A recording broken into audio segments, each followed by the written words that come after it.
In 1953 and 1961, two highways cut through Boston Chinatown against the residents' will, displacing hundreds of families in order to alleviate traffic downtown and allow white people living in suburbs the convenience of commuting to the city in cars.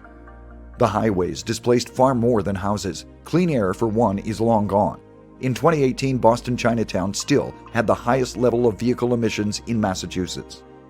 This incident is not an isolated event for communities of color, but one example of widespread environmental racism.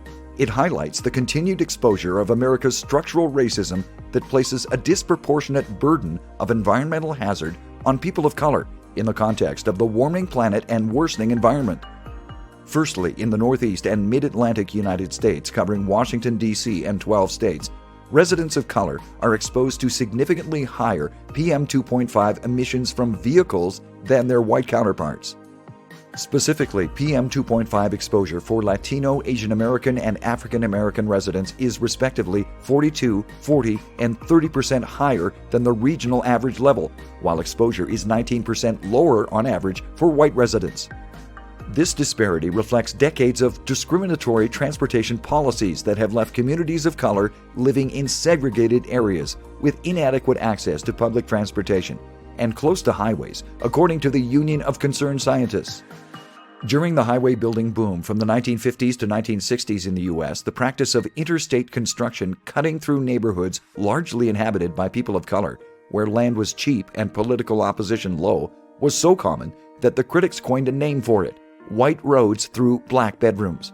Secondly, using surface urban heat island data, research has found that in all but 6 of the 175 biggest U.S. cities, the average person of color lives in an area that has higher summer daytime temperatures than non-Hispanic white people.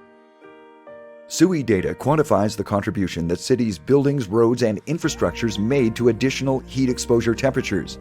As shown in the graph, people of color have SUHI exposure of around 0.5, 1.8, 1.4, and 1.3 degrees Celsius higher than white people in different climate zones, respectively. Among the underlying drivers of these disparities, there's a correlation between warmer neighborhoods with the racist federal housing practices established during the 1930s called redlining. Assessed by federal officials as too hazardous for home loans and investment, formerly redlined neighborhoods have fewer environmental amenities that help to clean and cool the air. Tree canopy, for one, is roughly half of that in highest-rated predominantly white neighborhoods, according to a study of 37 U.S. cities published in Nature. Thirdly, damage caused by natural disasters and subsequent assistance efforts have exacerbated the wealth gap among races in the U.S., and that has expanded the definition of environmental racism in America. White people generally accumulated wealth after natural disasters like wildfires, floods, and tornadoes. But among other racial or ethnic groups, disasters with damage above $10 billion could result in a financial loss of as high as $29,000. Researchers found racial disparities at almost every stage of the process of applying for Federal Emergency Management Agency assistance, resulting from differences in tax revenues and real estate values, among other issues. For example, areas with a higher percentage of black residents are less likely to get an inspection from FEMA to get repair funds.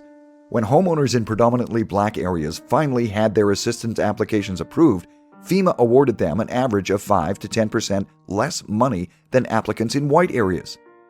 Environmental racism is racism that one could easily neglect. The intensity of green areas or the location of highways across neighborhoods isn't often seen through a racial lens. But it's there if you just breathe.